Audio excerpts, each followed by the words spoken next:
Hey friends, this is Tim Stevens with LeadingSmart, and I'm here with my friend Dave Dummitt. And Dave and I have known each other for, boy, 10 years, Dave, something like that. Seems longer. Oh my God. It seems longer. He asked me before we started recording, are you going to say we're friends? And I said, I don't know. Is that a stretch? We play pickleball, twice a week. So We're good seems friends. like Good we're friends. good friends. But it was interesting. Monday night, this is early April right now that we're talking, and Monday night, March 31st, you and I were playing pickleball. And on the drive home, I texted Dave because it just hit me like, wait, March 31st, this is an important date. And it was 5 years ago, March 31st, that the whole world shut down, and you're in Michigan and I'm in Houston, and our elders at Willow were in their respective homes in Chicago. And all of us were on this call when you were saying yes to Willow Creek, and you had your whole family behind you around the kitchen table, and you were signing the offer agreement that they gave you. And I just remember that being a super, super special time. So I'm curious, like, reflect back on that decision, why you said yes. You didn't need a job. You were doing fine at the church you founded. It was doing great. What led to saying yes to that? You kept bugging me about it, and That's fair. that's That's that's fair. what I tell. You were working for Vanderbloemen at the time, and we're helping with the search, and we'd known each other for a long time. But that was one of the things that was kind of cool is that I was able to talk with you and work with you on that whole process. But which is, every mess that I make at Willow, I just tell people, talk to Tim if you don't like it. But anyway, That's um, good. I take it. yeah, okay. Yeah, I mean, 242 Community Church, we started it. It was 15 years old. Everything had a lot of momentum. Everything was going really well. It was healthy. We were very, very happy in Michigan. The kids were good. The staff was, good culture, which is why we said no when you all called. Spice. We said no, yeah, over the course of a year, I think two or three times. Because I kept always saying, um, we've got momentum and we've got culture, and I want to reach as many people as we can for Jesus. And I'd only started things. I'd never gone into a situation and tried to turn it around. And so why would I leave something where I know, man, we can reach people for Jesus and go to Willow where I don't know. And honestly, it was my wife, after a while, said, have you ever thought about if God was in this and everything's the reason you're saying no could be the reason that God wants us to say yes. And I said, say more. Um, and what she meant was if we leave 242, we've got great leaders and great culture, and we had five preachers at the time. She said, I think 242 would go on and continue to reach people. And if God blesses what we do at Willow, now you get two growing healthy churches. Yeah. And when she said that, it just kind of changed our thinking and we started having conversations with the board and one thing led to another and that's how we got to Willow. So Yeah. I don't know if you've ever heard the voice of the Holy Spirit. It sounds a lot like my wife's voice, many times. So Oh, every time I talk to your wife, I lean in just to see if she has something to say to me. exactly. Or my wife. That's what I meant. Yeah. So yeah, and again, like we were in COVID shutdown, and you and I talked the next day, and you said, "Hey, let's think about doing kind of doing this rebuild together, coming Yeah. on the team." And a month later, month and a half later, we were there. And I remember the first day, like no one was in this 900,000 square foot building where you and I were officing, Yeah. and we were like the power was off. Do you remember us rummaging through refrigerators trying to find like Coke Zero or something? Yes. Yes. It was awesome. It was awesome. But a lot of things probably didn't surprise you going in. I mean, because the elders had been pretty open with what the church had just been through. Yeah. We kind of knew we were in COVID. Maybe we were both surprised that COVID lasted as long as it did. But Yeah. what were those early days like if you kind of reflect back to, first 3 to 6 months? Yeah. I mean, I think the board and some of the staff that we talked to before making the decision, I think they were very open-handed with the information about what we were walking into. There wasn't a lot that surprised us. We had some surprising things happen. We were saying, goodbye to my old church over Zoom and hello to Willow on Zoom. COVID had just kind of started and nobody knew exactly what to expect. So that was definitely a complicating factor. The first time I was going to preach at Willow was going to be on video, but that week is when George Floyd was murdered. And so the racial tension in Chicago, especially like that, became a complicating factor. So we had some surprises like that, but I think the one surprise that I think I should have seen as a leader, but I didn't pick up on it was this idea of the staff mass exodus. Dave Ashcraft, David from Right. LCBC, LCBC. Yeah. at the GLN. He was talking to our staff and he said, when the lead horse gets taken out of the herd, every horse starts kicking in the herd because they're all trying to figure out where they stand. And I realized over time at Willow, and what surprised me is it wasn't just the senior pastor, it wasn't just Bill being gone, and then me showing up. It was of the top 20 executive leaders at Willow, 19 out of 20 were gone, along with other staff people. So you had all this transition going on, and to say that the horses were kicking is an understatement. The staff culture was really took a hit. So that was a surprise. Yeah.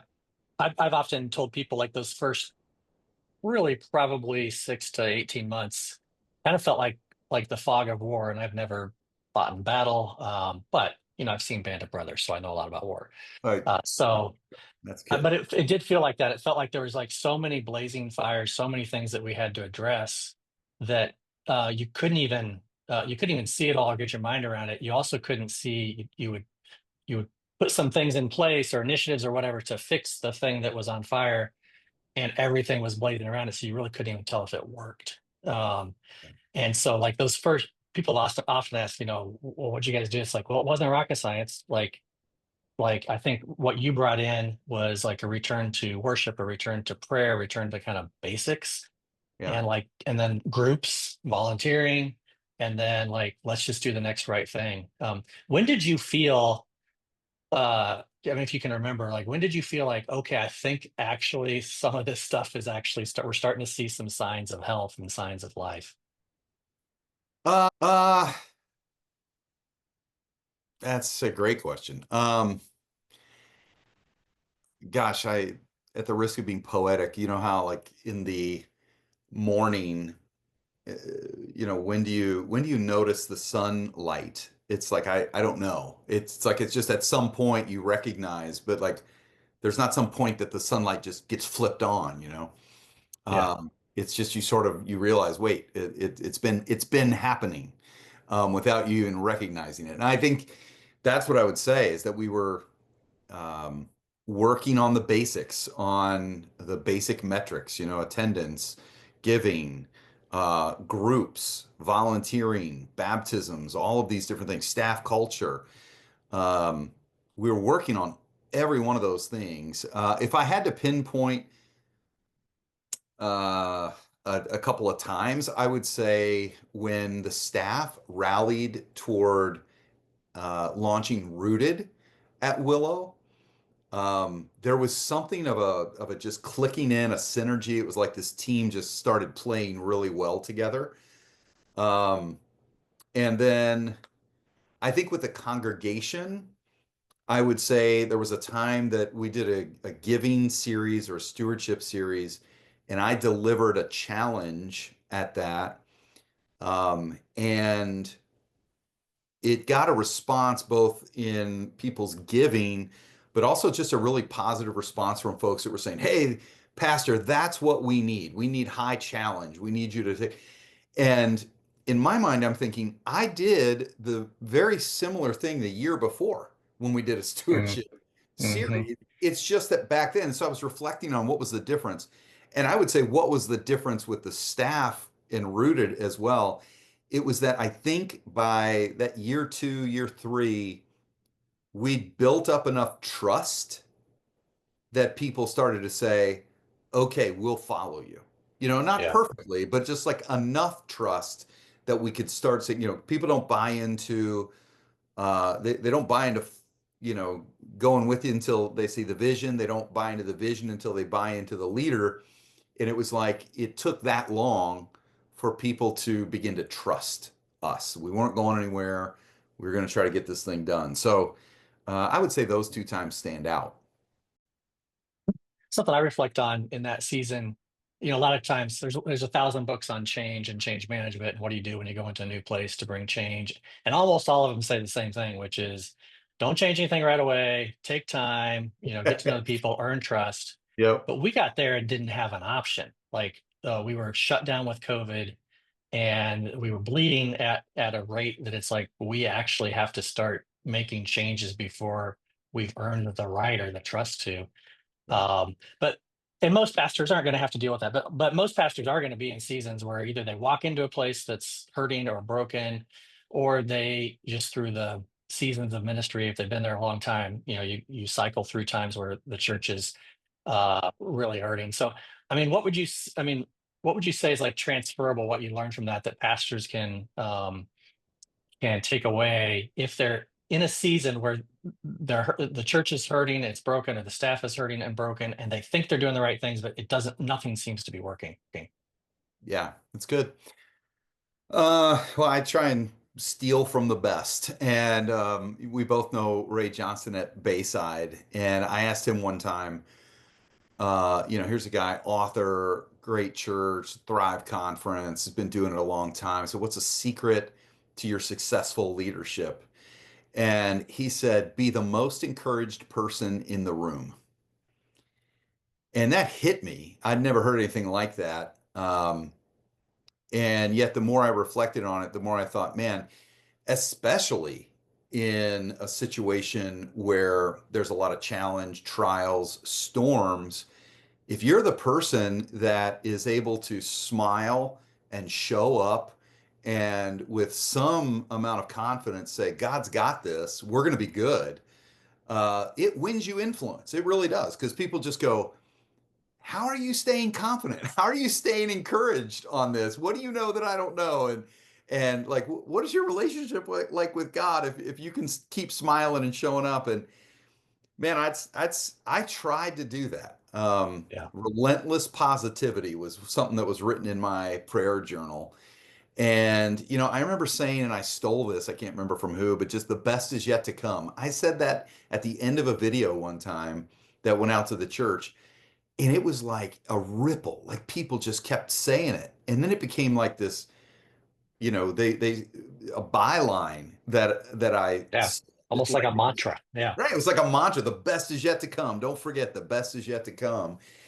And that kind of relentless positivity. That's one thing I would say. One thing I would say is John Maxwell came to speak at Willow, and I'm back in the green room, and I'm like hanging out with John Maxwell, which was amazing. And he said, Dave, uh, Willow doesn't so much need a high talent teacher or a leader's vision. He said they need a father's love. Mm. And that took pressure off for me because, Willow's had these amazing leaders and amazing teachers. And I'm like, who am I to be here? But when he said that, I'm like, I know how to love people. I can love people like a father. So that's what I've tried to do. Um, and then I would say last thing would be don't waste the wilderness. Mm.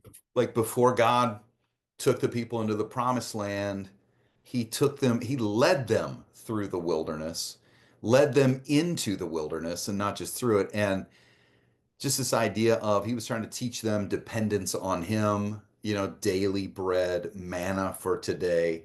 He was trying to wean them away from that slave mentality and worship of false gods because he knew they were about to experience one of the hardest things for them or for anyone to stick close and to trust God, and that's success and prosperity.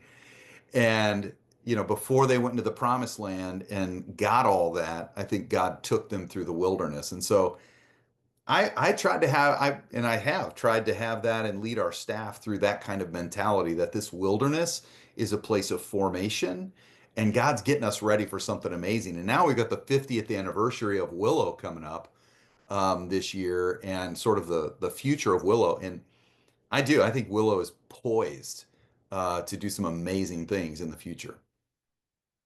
It was amazing to me as you're talking, I'm reflecting back to middle of 2022, when we kind of in the midst of COVID, we had to do some right sizing and Yep. offer some people some financial care to be able to move off the team, and thought we were kind of right sized, but came out of COVID and weren't right sized yet. And so May of 2022 had to go through another season like that. And I remember the difference, both what you just said about like people, you just lead and do the next right thing, and people begin to follow and trust, and also your relentless positivity and being able to, say the best days are yet ahead. And I remember like us going into that thinking, man, we're going to lose all kinds of momentum we have with the staff right now, because it's going to just take another hit. A Yeah. lot of them are going to, a lot of them that stay with us are going to lose friends who Yeah. are moving off our staff. But it like the rebound was so fast compared to the first time we had to do that. And not that it wasn't hard, super hard for a lot of people, Yeah. but that sense of like the people that made it through it, like a sense of like best days are yet ahead, and this is a piece of it. It's a hard part of it, but it was like that trust had been gained, Yeah. and that was about a little over 2 years in. So Yeah. let's fast forward to 2024. Like let's say pick the middle of 20 of last year.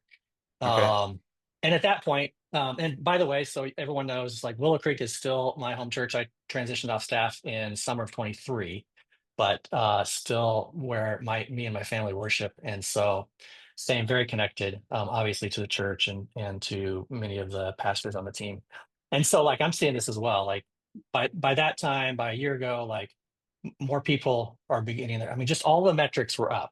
People accepting Christ, people getting baptized, people getting in groups, people getting connected on teams, giving, generosity was up. We had more than half our people who were new to Willow and did not come from another church. We had so many we were Yeah. growing young, Yeah. reaching tons of young families. Our diversity was Diversity. growing Diversity was huge. significantly year over Yeah. year. And finances were almost there. By the end of 2024, they were there, where we were, after a 7 year slide, we were up, and with a surplus. So you would think that would be the time when you would be like, hey, you know what? I've done all the hard work. I'm just going to ride the wave Yeah. and, enjoy the fruits of all of our labor for the next few years. But that's when you started having thoughts, conversations about transitioning. So I'd love to just hear kind of as you thought and prayed through that, and you and Rachel talked about how did you know Yeah. you were supposed to start that conversation? Well, once Tim Stevens transitioned off staff, I mean, there's just my heart wasn't in it anymore. I That just is the answer I was looking for. I Thank you. just couldn't. Thank you. Oh, I couldn't resist. Yeah, sure. No, I get that. And I mean, there's always a thousand different factors that go into a decision. I would say, I came there 5 years ago. When we came, the board and I had outlined, these are the things that we want to accomplish together.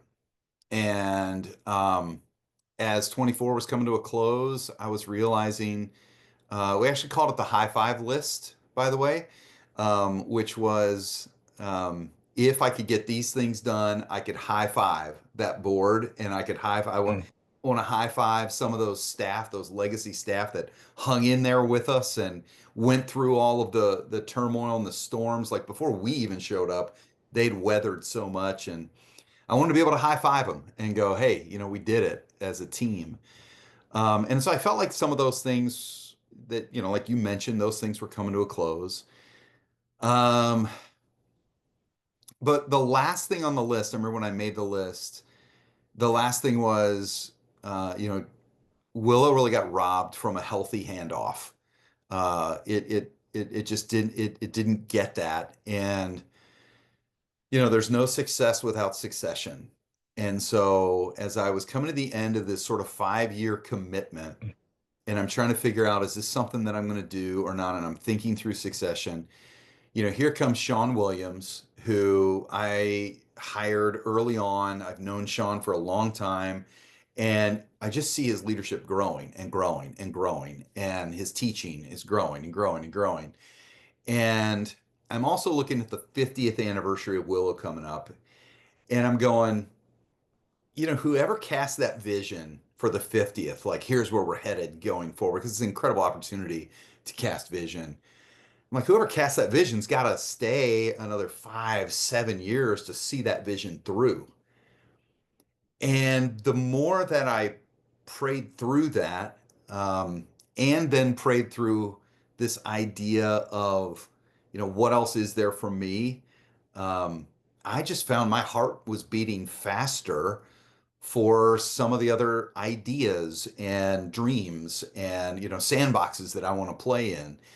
And Willow deserves a pastor that is just all in and super excited. And that's Shawn.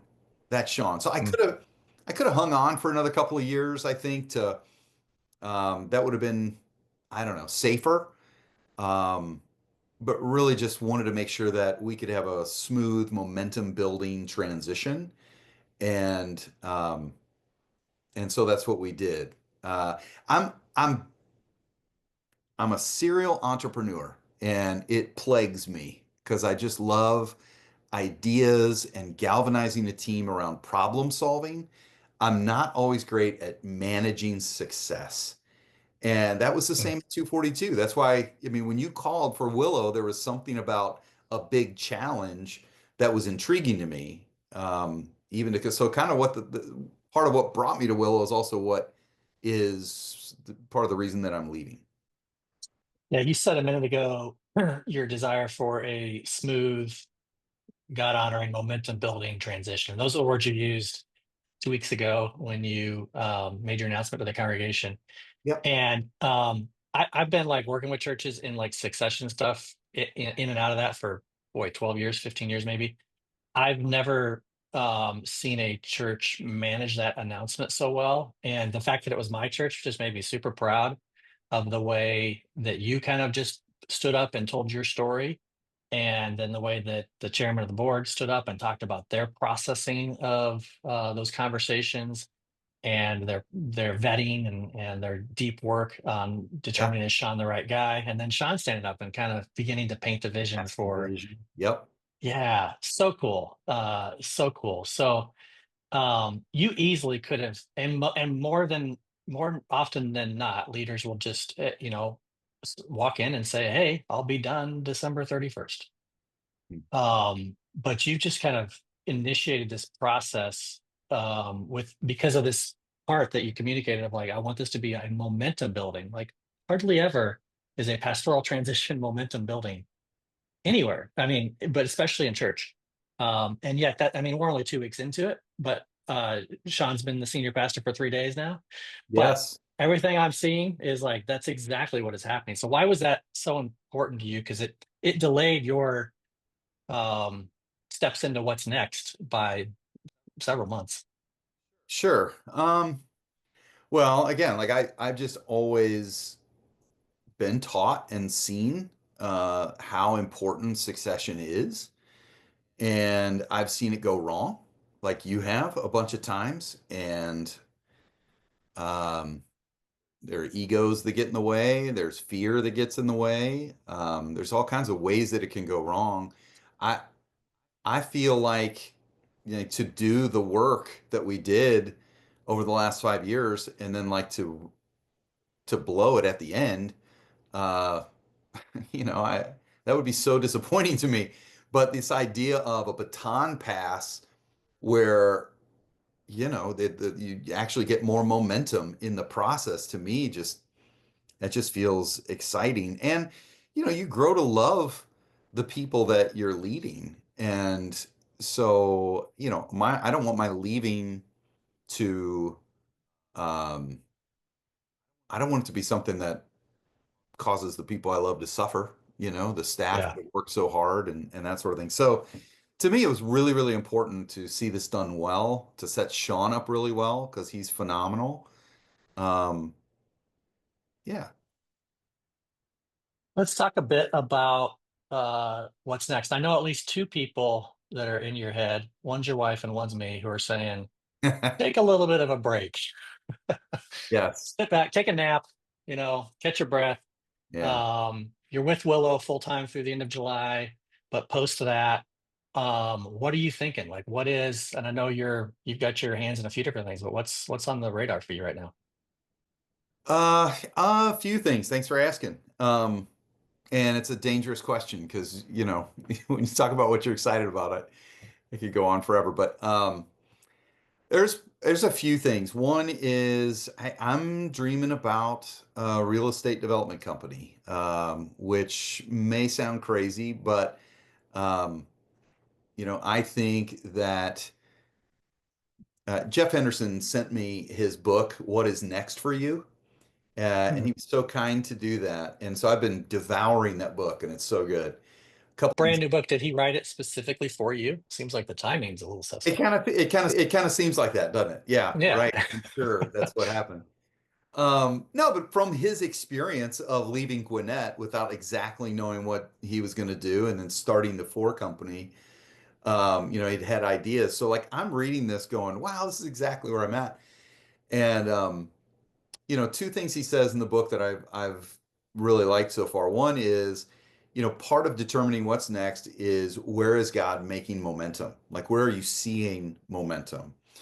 And then the other thing that he said, I can't remember if he said it exactly this way, but your next job is the one that all your previous jobs have prepared you for, right? Hmm. And so, with those principles in mind, there's a couple things that I'm dreaming about. A real estate company, a development company for churches, which you're like, what does a pastor have to do with that? Well, um, churches will spend 35, 50% of their budget on facilities, and then they use them for a few hours on Sunday morning, right? Millions of dollars just sitting there, not used except for Sunday morning. And that never made sense to me. And so at 242, we tried to address that. We built we built a community center. We had sports fields, a school for the arts, a playscape, food service, and when we moved into that building, I would love to say that our church grew by 1,000 people a year because of my great preaching, but that's not it at all. Like the preaching never changed, but that building just drew people in and it changed the culture of our church. And so like I'm really interested in that concept and helping churches with that. And I believe real estate investors are wanting more and more to invest with a purpose. And so, Yeah. I said, talk about momentum.